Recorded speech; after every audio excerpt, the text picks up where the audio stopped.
Good morning नम्रा। Screen दिख रही है Namra?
Good morning Swarnim.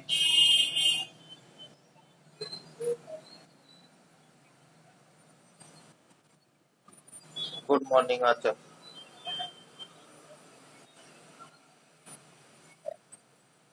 Good morning Shreyansh. अब आप लोग तैयारी करिए, बहुत जल्दी हो सकता है कॉलेज वगैरह खुल जाए। अब देखो, सुन रहे हैं कुछ ऐसा ही। हाँ, प्रोसेस वगैरह सब चल रहे हैं।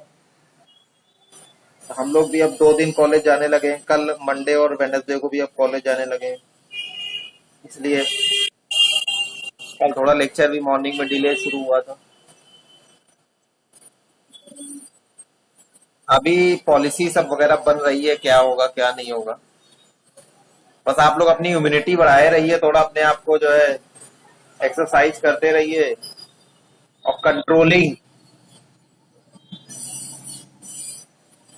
ये 2-3 जो है चीजें काम करते रहिए, इस पे प्रैक्टिस करते रहिए। तो ऐसा ना हो खुलने के बाद जब गदर काट दें आप लोग फिर बंद हो जाए।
ट्यूब शीट 2 टाइमली आप लोग जमा कर दीजिए,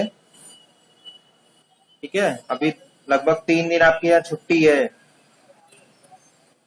3 दिन की छुट्टी में ट्यूब शीट जरूर 2 लिख दीजिए timely.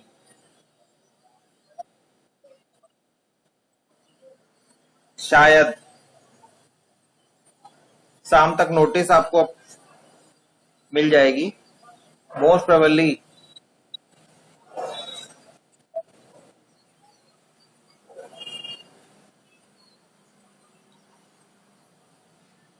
So in last lecture I discuss about HDLC, high level data link control, its frames and all the functions of all frames. Now into continuous of bit oriented protocol, जिसमें कि आपका SDLC was there, HDLC, LAP and LAN LANs. तो लैन तो हम लोग already discuss कर चुके हैं. एचडीएलसी मैंने ऑलरेडी बताया था कि एचडीएलसी में कवर कर देंगे उसको. एचडीएलसी में कुछ डिफरेंस नहीं है, बस एचडीएलसी में जो आपकी बिट स्टेपिंग का पैटर्न और एज वेल एज फ्रेमिंग का पार्टीशन बढ़ जाता है. बाकी सारा फंक्शन बिल्कुल वैसा ही होता है. ये एक टॉपिक बचा हुआ है, link access procedure, that is LAP.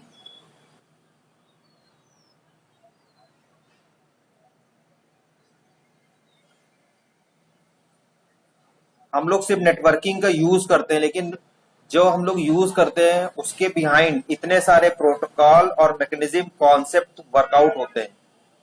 तब सुटेबली हम लोग एक डिवाइस से दूसरे डिवाइस को कनेक्ट कर पाते हैं और अपनी इंफॉर्मेशन एक स्टेशन से या एक डिवाइस से दूसरे डिवाइस तक सेंड कर पाते हैं. इतने सब जब प्रोटोकॉल, रूल्स और मैकेनिज्म कॉन्सेप्ट फॉलो करते हैं तब.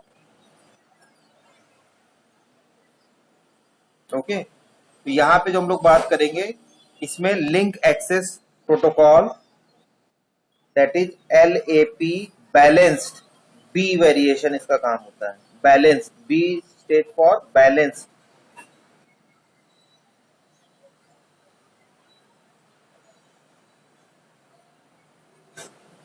सो द लिंक एक्सेस प्रोसीजर और protocol balanced variation is simplified subset of HDLC used only for connecting a station to a network.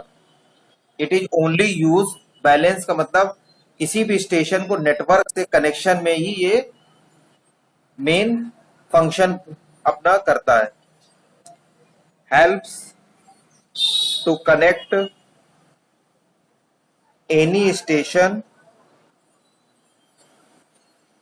to the network. इसके फर्दर अलग वेरिएशंस होते हैं, discuss करते हैं. So LAP with balance version, then known as LAPB, provides only the basic control functions required for communication between any established network and the station. LAPB was issued by ITU, International Telephony Union, as part of another switching technique known as packet switching.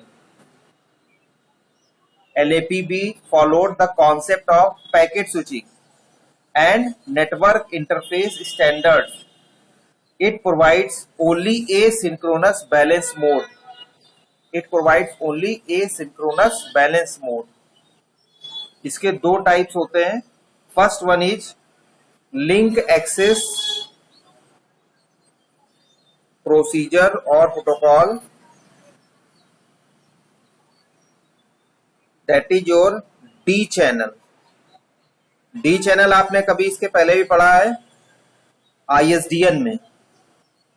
ISDN में B, D और H channel आपके होते थे. So this link access procedure और protocol for D channel known as LAPD is another simplified subset of HDLC used in integrated services digital network. ये purely dedicated है ISDN के लिए. ISDN हम लोग पहले ही पढ़ चुके हैं.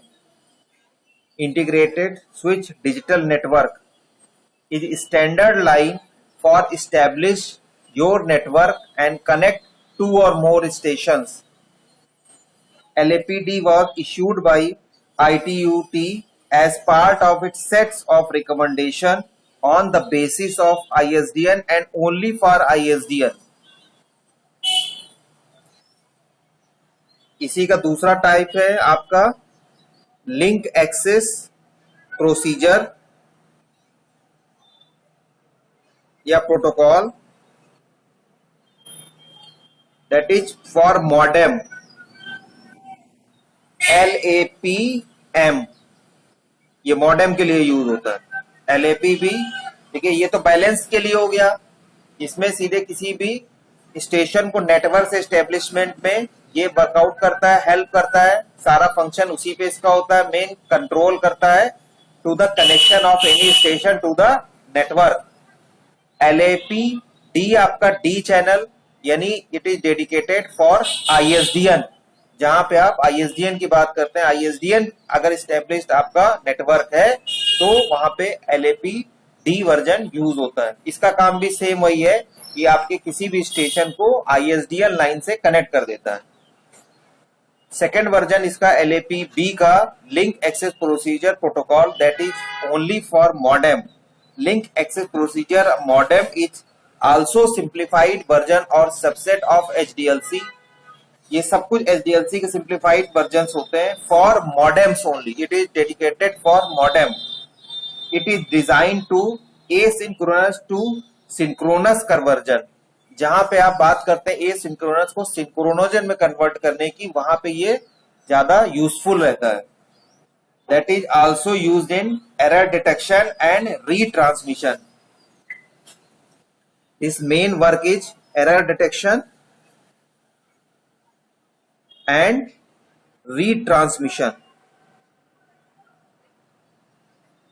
Retransmission is carried out whenever any frame or packet or data is lost or they are not arranged in proper sequence by the receiver, or they are lost in during the traveling and become at receiver end as orphan frames, जिनका कोई भी source से कोई connection नहीं होता है, जिनका कोई भी प्रॉपर एड्रेस नहीं होता है। तो वो जाते तो है लेकिन आपको लगता है कि वो रिसीव हो गया, लेकिन एक्नॉलेजमेंट में रिसीवर बोलता है कि दीज आर ऑफन फ्रेम्स। इनका जो एक्चुअल में आपने कोड डाला होता है उस कोड से मैच नहीं करता है। डेटा भी आपका अनऑथराइज्ड पर्सन जो कि एक्सेस कर लेते हैं तो वो मैनिपुलेटेड डेटा होता है, तो उस केस में रीट्रांसमिशन की पॉसिबिलिटी बनती है। तो ये आपका जो लिंक एक्सेस प्रोसीजर और protocol for modem is useful for that purpose. It is already developed to apply HDLC features of modems. तो जो HDLC के जो रिस्ट्रिक्शंस थे, HDLC कॉमन सब के लिए था, हर चैनल के लिए, हर तरह से हर नेटवर्क के लिए था, ईच एंड एवरी।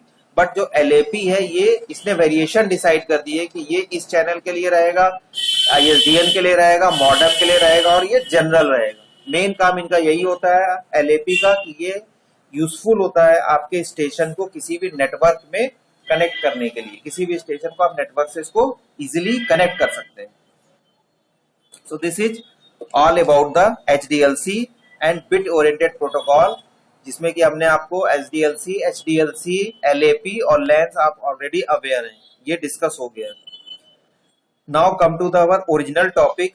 ये देखिए आपके सिलेबस में अगर आप देखेंगे तो ये सिलेबस में मैंने जितने भी बताए ये आपके मेंशन नहीं होंगे, बट ये डेटा लिंक लेयर में जैसे ही आप बात करेंगे फ्रेम की, फ्रेम एस्टेब्लिशमेंट की, जहां पे ट्रांसफर की बात होगी, अभी हम फ्लो कंट्रोल, एरर कंट्रोल और डिटेल में पढ़ेंगे, तो तब उससे पहले जब उसमें टर्मिनोलॉजी होगी, उससे पहले कौन कौन से प्रोटोकॉल वर्कआउट होते हैं, कौन कौन से प्रोटोकॉल यूजफुल होते हैं to send your data from one station to another station, ये हम लोग ने इसलिए डिस्कस कर दिया। तो सिलेबस में तो डायरेक्टली डेटा लिंक लेयर, उसके रिलेटेड जो आपके फंक्शनलिटीज है उनका डिस्क्रिप्शन होगा, ये नहीं होगा। लेकिन जब आप डिटेल में जाएंगे, और क्वेश्चन यहाँ से जरूर पूछा जाता है, इसमें HDLC सबसे इंपॉर्टेंट टॉपिक है। बिट स्टैटिक HDLC में जो बिट पैटर्न है, एक्चुअल में बिट किस तरह से आपकी ट्रेवल करती है, बिट को आप कैसे मोल्ड करते हैं, फ्रेम में भी बिट का पैटर्न बनाते हैं, तो वो ये बहुत पूछा जाता है, बहुत इंपॉर्टेंट कॉन्सेप्ट है। Now come to the our another responsibilities of data link layer.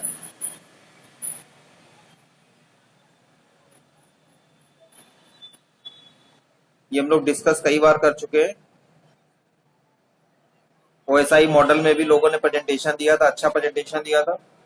उसमें सबसे पहला आता है लाइन डिसिप्लिन, फिर हमने आपको बताया था फ्लो कंट्रोल। फ्लो कंट्रोल मर्ज हो जाता है आपके एक्सेस कंट्रोल के साथ ही साथ। अगर आप काउंट करेंगे, जब भी रिस्पॉन्सिबिलिटी को एक्सप्लेन करेंगे तब इसको अलग अलग लिखेंगे। जब हम प्रैक्टिकल में इसको डिस्क्राइब कर देंगे तो हमने फ्लो कंट्रोल और एक्सेस कंट्रोल को मर्ज कर दिया प्रैक्टिकली। लाइक लिंक लिस्ट में जब हमने बात की थी इंसर्शन, तो इंसर्शन 3 वे से हो सकता था आपका, मिडिल में इंसर्शन हो सकता था, बिगिनिंग में इंसर्शन होता था, और किसी भी नोड के बाद जो है आप इंसर्ट कर सकते थे। प्रैक्टिकली हमने उसको 2 पार्ट में 2 मेथड में कन्वर्ट कर दिया था। इसी तरह यहाँ पे लाइन डिसिप्लिन और दूसरा फ्लो कंट्रोल एक्सेस कंट्रोल को एक साथ हमने कन्वर्ट कर दिया है, एक साथ कंबाइन कर दिया है, और इसी को आगे डिस्कस करेंगे। और तीसरा इंपॉर्टेंट है आपका टास्क डेटा लिंक लेयर के थ्रू, वो होता है आपका एरर कंट्रोल। तो फर्स्ट ऑफ ऑल बहुत ध्यान से समझिएगा, सारी फंक्शनिंग इसी पे होती है।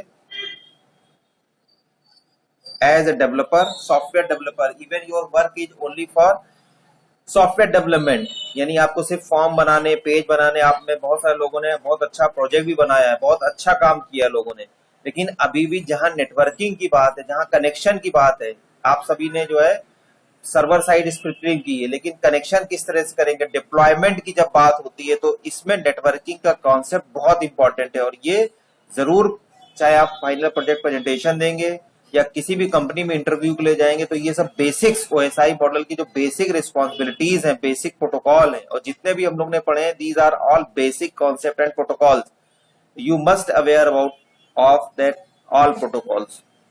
सो first one is line discipline.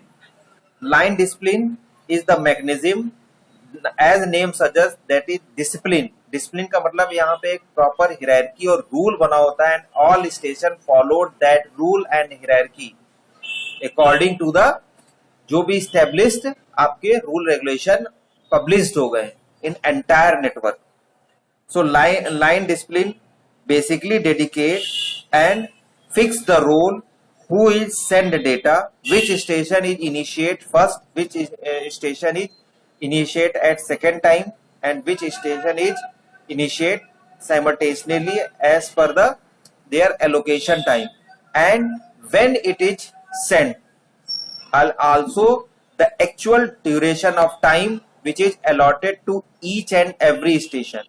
तो लाइन डिसिप्लिन का मतलब ही यही हो गया कि सब कुछ डिसिप्लिन वे में होगा, then only your connection is established from sender to receiver, means your station to the another destination station as per your desired objective। मतलब नेटवर्क में तो बहुत सारे स्टेशन होते हैं, लेकिन आपका जो कनेक्शन, जो एस्टेब्लिशमेंट किसी भी स्टेशन के साथ होगा for the meaningful purpose, suppose करिए 1 से लेके 5 तक के स्टेशन है, लेकिन आप 1 स्टेशन है और आपका जो मेन टारगेट है कि 3rd स्टेशन तक, जो तीसरा नंबर का स्टेशन है, वहां तक आपका कनेक्शन बन जाए और आपको एक प्रॉपर चैनल मिले, चैनल के थ्रू आपको एक टाइम अलॉट हो जाए, और उस अलॉटेड टाइम में with particular help of channel आप उस डेटा को सेंड कर पाए। ये बहुत इंपॉर्टेंट टास्क होता है। So line discipline determines which device can send and when it can send. There are many concepts and the rules are decided by the line discipline methods. First one is inquiry or acknowledgement. इसका जो code word होता है that is ENQ/ACK। तो सबसे पहले line discipline में आपको follow करना है इंक्वायरी एंड एक्नॉलेजमेंट। ओके, तो इंक्वायरी और acknowledgement that is used by any primary system where there is no question of wrong receiver getting the transmission.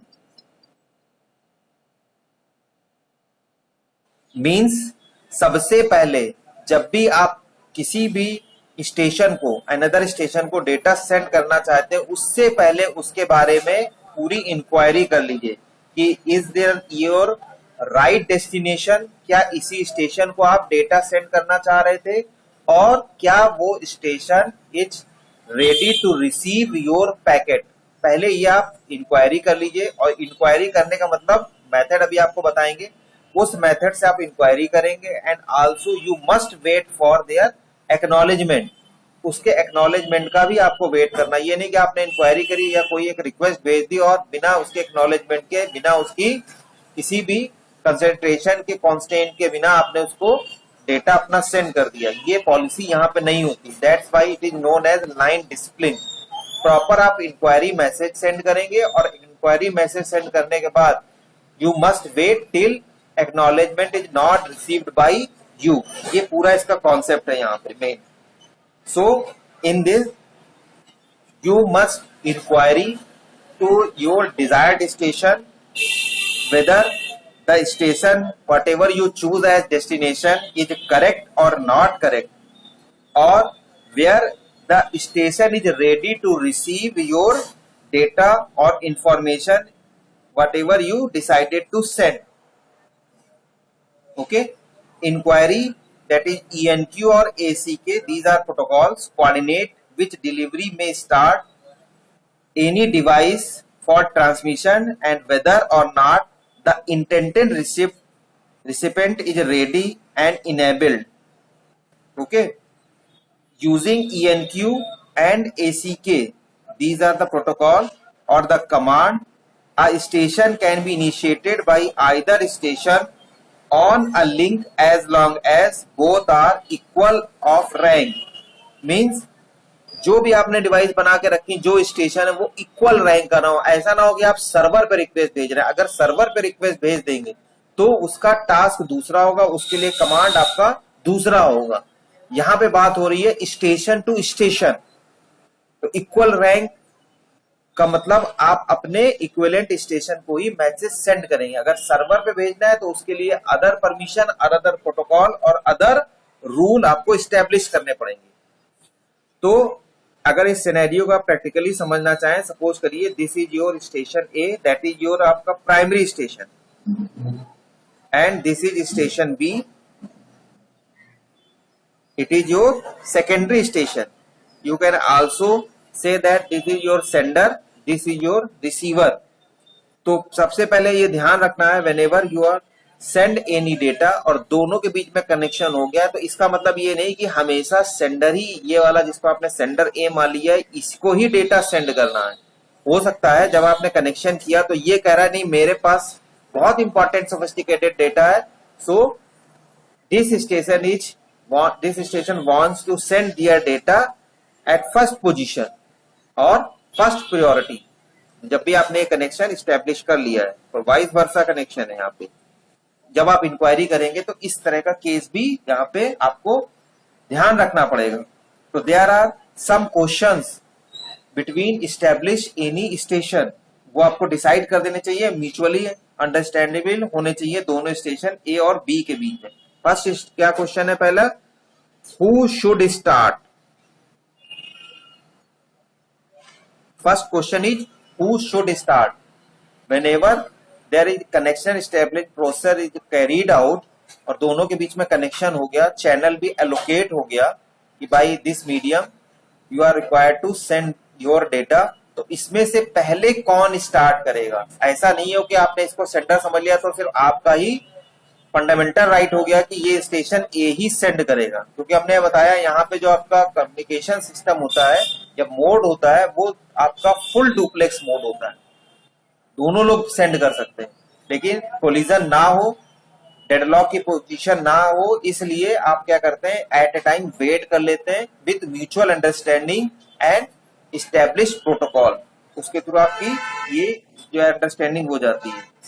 और दूसरा क्वेश्चन जो आपका रेज हो जाता है, how can one station be sure that other is ready, ये भी आपको ध्यान रखना चाहिए।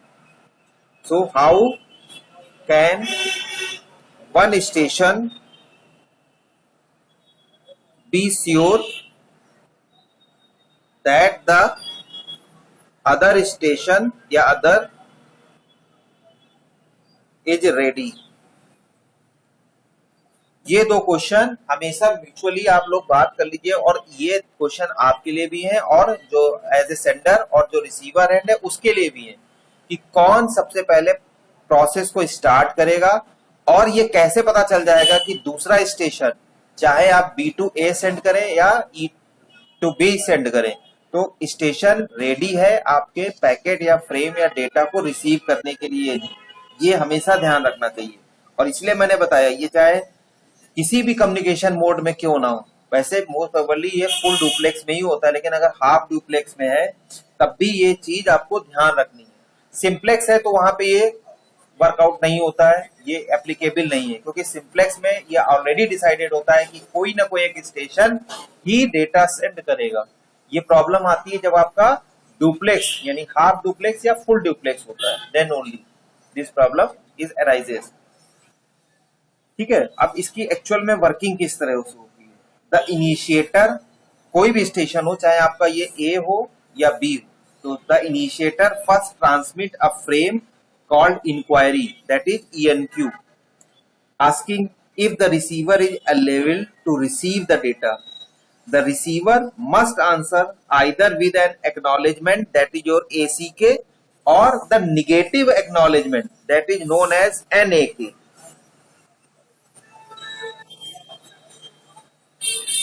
ये हमें ACK पॉजिटिव एक्नॉलेजमेंट के लिए and NAK for negative acknowledgement. Negative acknowledgement का मतलब the receiver station is not ready to receive your data at the time. इस समय आपको वो जो है पैकेट सेंड करने की जरूरत नहीं, क्योंकि रिसीवर ने डायरेक्टली इसको मना कर दिया है। तो it is advisable to the sender to release their token, और वो अपने टोकन को रिलीज करके टोकन को दूसरे की स्टेशन की ओर मूव करने दे और वेट करें, और उस समय तक उसका सेशन भी आपका ऑफ हो जाएगा। जैसे ही ये चीज पता चल जाएगी, सेशन आपका तुरंत ऑफ हो जाएगा whenever you release your token. ये ऑटोमेटिकली प्रोसेस है। ठीक है, तो if the station is not ready, it send a negative acknowledgement by requiring a response even if the answer is negative. The initial known that is inquiry was in fact received even if the receiver is currently unable to accept a transmission. If neither ACK यानी positive or NAK negative response is received within a specified time limit, the initiator assume that inquiry frame was lost in transmission, disconnect the connection and sends a replacement.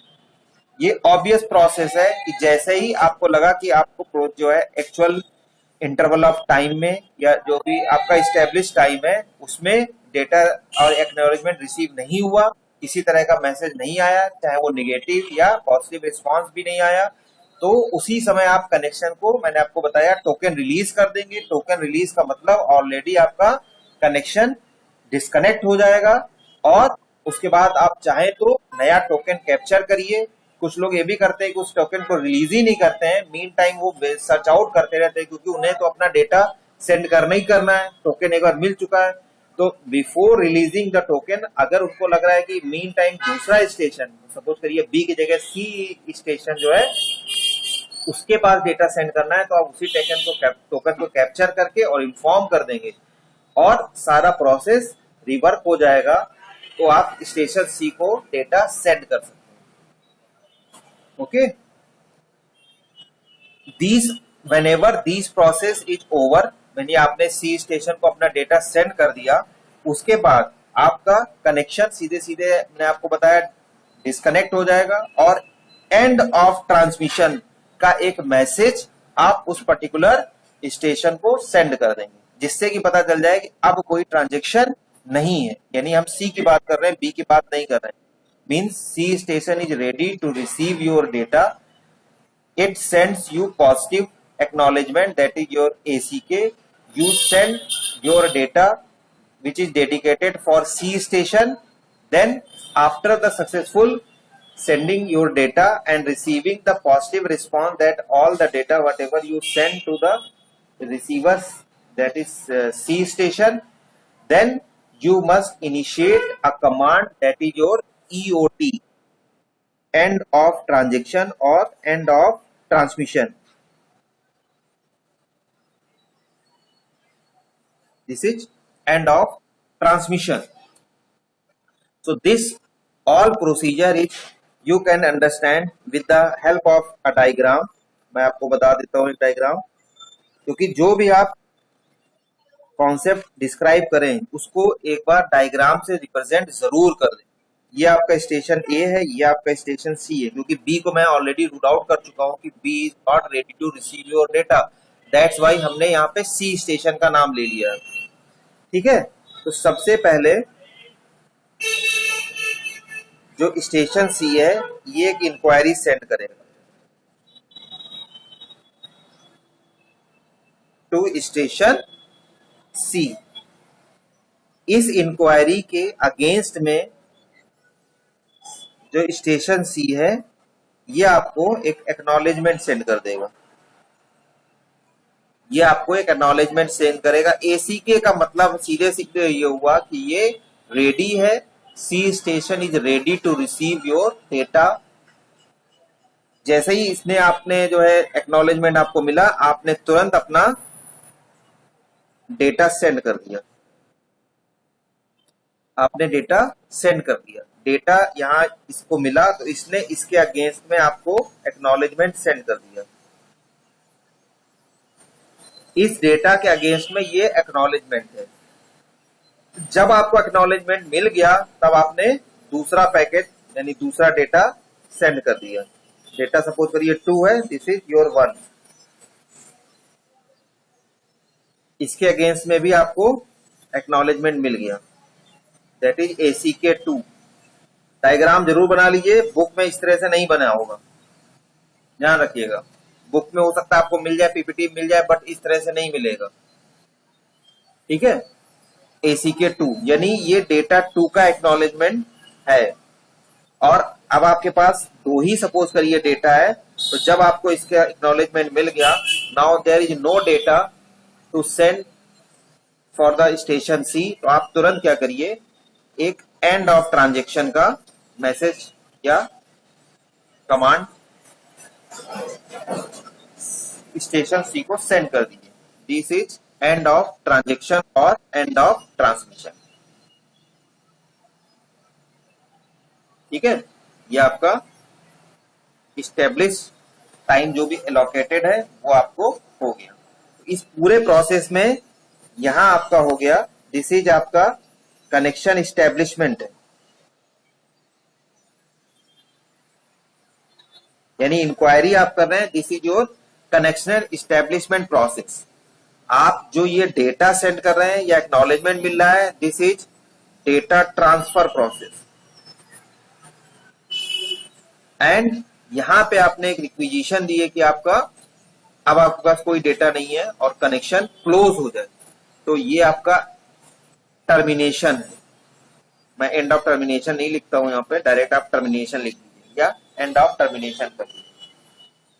तो actually this is the main process. जो भी अभी तक हम लोग बात कर रहे थे, सेंडर रिसीवर कैसे हो रहा है, क्या हो रहा है, इसके पहले हम लोग ने स्विचिंग भी पढ़ ली, connection oriented connectionless protocol ही पढ़ लिया, लेकिन एक्चुअल में जो डेटा लिंक लेयर जिसका मेन काम है, जिसका मेन टास्क है to send your data from one station to another station, ये पूरा प्रोसेस जो है आपका फॉलो होता है। इसको एक बार देख लीजिए, समझ लीजिए, अगर कोई क्वेरी हो इससे रिलेटेड तो पूछ। And that's why it is known as line discipline, क्योंकि यहाँ पे सब कुछ प्रोटोकॉल हियरार्की के अकॉर्डिंग ही सारा प्रोसेस हो रहा है। दैट्स वाई मैंने यहाँ पे A to B लिया था और एक एग्जांपल दिया कि अगर आपको निगेटिव एक्नॉलेजमेंट मिलता है तो आप तुरंत दूसरे स्टेशन की ओर मूव कर लेंगे, इसलिए मैंने स्टेशन यहाँ पे C लिया। हो सकता है किसी किसी बुक में यहाँ पे आपको B ही मिले, लेकिन आप डायरेक्टली अगर इस चीज पूरे सिनेरियो को एक्सप्लेन कर रहे हैं तो आप तुरंत स्टेशन बदल करके ही एक्सप्लेन कर दीजिए। वेरी इंपॉर्टेंट है और इससे रिलेटेड क्वेश्चन जरूर आते हैं।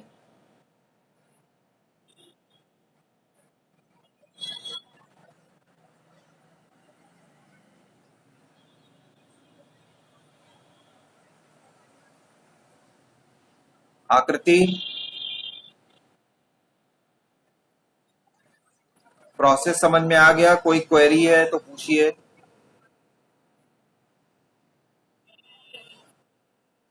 समझ में आ गया? डायग्राम समझ में आया? एक्सप्लेन कर लेंगी काजल वर्मा।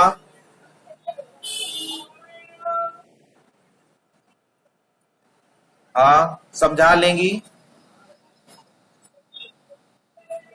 चलिए मुझे समरी बता दीजिए इसकी फटाफट, कैसे हो रहा है अपनी लैंग्वेज में। मुझे जस्ट समरी बता दीजिए, ये प्रोसीजर आपका किस तरह से वर्कआउट हो रहा है। काजल वर्मा, एक्सप्लेन कर दीजिए। देख के ही, बहुत ज्यादा टाइम ना लीजिए। गूगल मत खोलिए, गूगल से मत देखिए। जो मैंने बताया है बस इसी को देख करके ही, डायग्राम यहाँ बना हुआ है, डायग्राम आपको दिख रहा है, इसी डायग्राम में मुझे बता दीजिए एक्चुअल में क्या हो रहा है।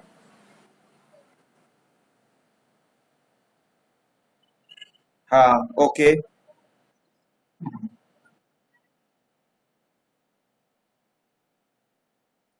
एंड ऑफ टर्मिनेशन नहीं बोला मैंने उसको।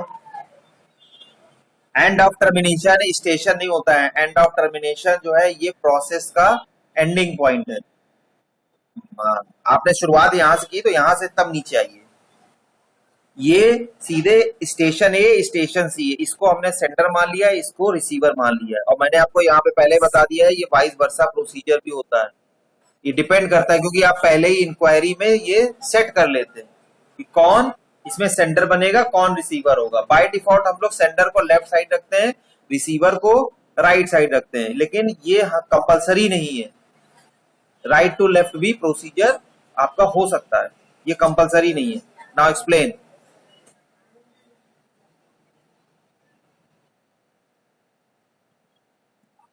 हम्म। हम्म। हम्म। काजल वर्मा, अगर तुम चाहो तो इसको और अच्छे से कर सकती हो। बिल्कुल, तुमने सब क्वेश्चन जो है जो भी हमने पढ़ाया है, मेरी पूरी मेहनत जो है लगभग आधे घंटे की तुमने एकदम धूमिल कर दी। अगर आप इस डायग्राम को सीधे सीधे एक्सप्लेन करें तो first of all connection establishment procedure is going on, सबसे पहले। तो उस केस में आप इंक्वायरी कमांड, आपको यहां दिख रहा होगा ENQ, और नहीं भी दिख रहा होगा तब भी मैं आपको बोल भी रहा हूं। ENQ कमांड आप डेस्टिनेशन की ओर, जो आपका स्टेशन सी है, आप ENQ कमांड सेंड करते हैं। इंक्वायरी जैसे ही रिसीवर को मिली, if receiver C is capable to receive your packet और डेटा, ये क्या करता है, इस इंक्वायरी के अगेंस्ट में AC के एक्नॉलेजमेंट आपको भेज देता है। ये देख रही है ना, ये सब भी तो लिखे हुए हैं, इन सबको एक्सप्लेन किया जा सकता है। ये एक्नॉलेजमेंट इस इंक्वायरी के अगेंस्ट है। जैसे ही एक्नॉलेजमेंट सेंडर ए या स्टेशन ए को मिलता है तो इसका मतलब ये समझ जाता है, क्योंकि ये मैंने आपको क्या बताया, पता कैसे चलेगा, तो पता इस तरह से चलेगा। जैसे ही यहाँ पे ये रिसीव हो गया तो इसने अपना डेटा सेंड कर दिया, ये देखिए, और इस डेटा के अगेंस्ट में एक्नॉलेजमेंट मिला। आपने ये सब बोला ही नहीं, हमने इसलिए देखिए हर जो भी कमांड भेजा, चाहे वो डेटा भेजा हो चाहे इंक्वायरी भेजी हो, उसके अगेंस्ट एक्नॉलेजमेंट जरूर लिखा है। मैंने आपको बताया लाइन डिसिप्लिन का मेन रूल यही है। हमारे चैनल एलोकेशन की जब बात कर रहे थे और चैनल एलोकेशन में जो प्रॉब्लम आ रही थी या कोलिजन की प्रॉब्लम आ रही थी, वो इसीलिए थी क्योंकि वहां पे कहीं भी प्रॉपर एक्नॉलेजमेंट नहीं था। इवन CSMA CD में भी नहीं था। वहां पे कोलिजन डिटेक्शन और अवॉइडेंस की बात तो थी, लेकिन कहीं भी एक्नॉलेजमेंट की बात नहीं थी। ये बात सबसे पहले आई आपके टोकन रिंग में, जो 802.5 IEEE प्रोजेक्ट जो स्टैंडर्ड है उसमें आई सबसे पहले, कि वहां से पता चला नहीं एक्नॉलेजमेंट भी भेजना है। फिर ये FDDI में आया। समझ रही काजल वर्मा? हाँ, ये मैंने इसीलिए लिखा हुआ है। और आप इतनी जल्दी टर्मिनेट मत करिए, हमने दो डेटा दिखाए हुए हैं, एक उसके बाद दूसरा डेटा भेजा, डेटा 2, उसका भी एक्नॉलेजमेंट आया। जब आपको लगा, इस डायग्राम की बात कर रहा हूं, बाकी मैं कोई और बात नहीं कर रहा हूं, सिर्फ ये डायग्राम को देख के बोलने की बात है। डायग्राम इसीलिए जरूरी है, अगर आपने डायग्राम अगर बना दिया तो आप उसको बहुत अच्छे से एक्सप्लेन कर सकते हैं। And after the receiving data 2 acknowledgement, तो आपने लगा कि अब मेरे पास डेटा नहीं है, टाइम भी ओवर हो रहा है, तो आपने क्या किया, एंड ऑफ ट्रांसमिशन का या एंड ऑफ ट्रांजेक्शन का एक मैसेज आपने सेंड। और इसकी एक्नॉलेजमेंट की जरूरत नहीं होती है, ये एक्नॉलेजमेंट पैकेट में नहीं होता है। जब हम अभी ट्रांसपोर्ट लेयर की बात करेंगे वहां पे ये बात होती है कि जब यहाँ पे इंडिविजुअल फ्रेम में ऐसा नहीं होता है, वहां पे पूरा बात होती है ट्रांसपोर्ट लेयर में। वहां पे थ्री वे हैंड शेकिंग होता है तो उसमें एंड ऑफ ट्रांसमिशन का भी एक्नॉलेजमेंट होता है और दोनों तरफ जो है एक्चुअल में टर्मिनेशन हो जाता है। यहाँ पे आपने सीधे एंड ऑफ ट्रांसमिशन का मैसेज भेज दिया और आपकी तरफ से अब डेटा नहीं जाएगा। ये देखिए एक साइड है, इसका एक्नॉलेजमेंट नहीं आया है। ठीक है, तो प्रॉपरली इस तरह से समझिए। और डायग्राम बहुत जरूरी है किसी भी कॉन्सेप्ट को एक्सप्लेन करने के लिए, जहां से भी मिलेगा। कुछ लोगों ने पीपीटी वगैरह प्रेजेंटेशन किया तो उन्होंने डेटा लिंक लेयर और इन सबकी रिस्पॉन्सिबिलिटीज बताई तो उन्होंने डायग्राम भी बताया, कुछ लोगों ने एक्सप्लेन भी किया। तो डायग्राम बहुत जरूरी, जहां से भी मिले। इवन मैं आपसे जो बात भी कर रहा हूं इसको भी आप डायग्रामेटिकली एक्सप्लेन कर सकते हैं। हमने जो भी बात की, जितने क्वेश्चन पुटअप किए उनको भी आप डायग्राम में अपने जरूर मेंशन कर लीजिए, या ऐसा डायग्राम जरूर बना लीजिए कि वो उसको रिप्रेजेंट कर पाए, क्योंकि एग्जामिनर पूरी आपकी कॉपी नहीं पढ़ेगा, वो डायग्राम देखेगा, उसको चीजें समझ में आ जाएगी और ये भी पता चल जाएगा कि आपको कितना समझ में आ रहा है। एक दो लाइन पढ़ेगा मतलब इसने डायग्राम को एक्सप्लेन कर लिया है, मीन्स जो आप स्टूडेंट है वो अवेयर है about the working of this process. ठीक, लाइन डिसिप्लिन में पहला हमने आपको मेथड बताया था inquiry and acknowledgement. Second method is that is your poll and select. Poll and select, poll सभी लोग अवेयर हैं और सेलेक्ट में भी सभी लोग अवेयर हैं। पोलिंग जिस तरह से वोटिंग होती है वही पोलिंग है, समझ रहे हैं। पोलिंग का मतलब ही यही होता है कि जब बहुत सारे लोग एक पर्टिकुलर पर्सन को चूज करें, और सिलेक्शन का मतलब क्या होता है कि एक पर्सन डिफरेंट इतने सारे लोग हैं उनमें से किसी एक पर्सन को चूज कर लें। यानी यहां पे बहुत सारे लोग एक पर्सन को चूज करते हैं, इसमें एक पर्सन बहुत सारे लोगों में से चूज करता है। पहले तो ये जानना जरूरी है कि what is difference between polling and selection. Same यही प्रोसेस यहां पे भी वर्क करता है पोल एंड सेलेक्ट मेथड में in the context of line discipline. मैं थोड़ा सा आपको एक्सप्लेन कर देता हूं। So there are two station, हमेशा हर जगह अवेलेबल होते हैं। एक प्राइमरी स्टेशन होता है, मैं स्टेशन ए और बी की बात नहीं कर रहा हूं। इन एंटायर नेटवर्क वहां पे एक प्राइमरी स्टेशन होता है जिसको हम लोग सर्वर कहते हैं। मैंने ऑलरेडी आपको ये चीज बताई थी कि यहाँ पे जो बात हुई थी ये हमारी इंक्वायरी एक्नॉलेजमेंट वाली, तो ये फर्स्ट मेथड था। यहाँ पे इक्वल रैंक के आपके स्टेशन थे, यहाँ पे जब बात हो रही है उनकी रैंक बढ़ जा रही है, या एक रैंक से अपर लेयर की लोअर रैंक से अपर जो लेवल रैंक के स्टेशन के सिलेक्शन की बात हो रही है। So in any network there are one primary station and other station works as a secondary station. So if the primary wants send or receive the data, I already told you that यहाँ पे जो भी communication होता है वो duplex में होता है, हाफ डुप्लेक्स या फुल डुप्लेक्स। डुप्लेक्स में ही होता है, मतलब दोनों स्टेशन कैन सेंड और रिसीव द डेटा। इसमें सिंप्लेक्स नहीं होता है कि एक स्टेशन सिर्फ डेडिकेटेड है सेंडर के लिए, सिर्फ सेंड ही करेगा, वो रिसीव नहीं करेगा। इस तरह का कोई भी यहाँ पे कॉन्फ़िगरेशन नहीं बना हुआ। हमारे नेटवर्क में इस तरह कॉन्फ़िगरेशन होता ही नहीं है। वो तो मैंने आपको मोड बता दिए थे कि ये मोड होते हैं कम्युनिकेशन के, लेकिन नेटवर्क में ये नहीं होता है टू अ लार्ज एक्सटेंट। या बहुत अगर सोफिस्टिकेटेड है, रेस्ट्रिक्टेड है, मतलब जहां पे लग रहा है कि नहीं सिर्फ हमें एक ही वन साइडी कन्वर्सेशन चाहिए तो ये स्टेब्लिश करते हैं, लेकिन प्रैक्टिकली ऐसा नहीं होता है, ये दूसरी कंडीशन होती है। So if the primary station want to receive और send data, first of all it must take consent of secondary station. Consent जरूरी है, सेकेंडरी स्टेशन से बात करना जरूरी है। सो if the primary want to receive data, it asks the secondary if they have anything to send to them, मतलब secondary primary को send करेंगे। This process is known as polling. And if the primary want to send their data to the targeted secondary station for the receiving, then this function is known as selection और selecting. बात समझ में आई कि सबसे पहले हमें पता होना चाहिए कि पोल और सिलेक्शन या पोल और सेलेक्ट कमांड का मतलब क्या है और कौन यूज करता है। प्राइमरी की जब बात करें तो प्राइमरी की मतलब उसकी रैंक ज्यादा है कंपैरेटिव टू सेकेंडरी। तो ये एक ऐसा स्टेशन है जो कि सबसे पहले इसकी प्रायोरिटी सबसे हाई है, रैंक ऊपर है, और ये सेकेंडरी से कह रहा है कि तुमको कोई किसी को डेटा सेंड करना है तो I am ready to receive your data. यानी सेकेंडरी बहुत सारे हैं, प्राइमरी एक स्टेशन है। तो अगर सेकेंडरी उस प्राइमरी स्टेशन पे अपना मैसेज, डेटा, इंफॉर्मेशन सेंड करना चाहते हैं, this process is known as polling. And अगर प्राइमरी स्टेशन किसी सेकेंडरी स्टेशन को अपना डेटा सेंड करने जा रहा है, यानी वो इतने सारे सेकेंडरी स्टेशन है उनमें से किसी एक को चूज करेगा, ठीक है, तो इस प्रोसेस को कहते हैं selection with the help of select command. समझ में, ये बात समझ में आई सभी को? चैट बॉक्स में सभी लोग अटेंडेंस लिख दीजिए। And this process is continue in next lecture. बहुत इंटरेस्टिंग है और बहुत आसान भी है।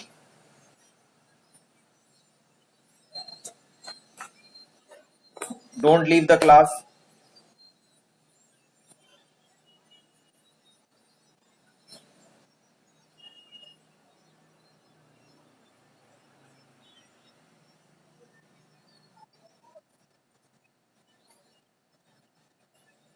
ओनली 47, 48। एक कोई और रह गया अभी।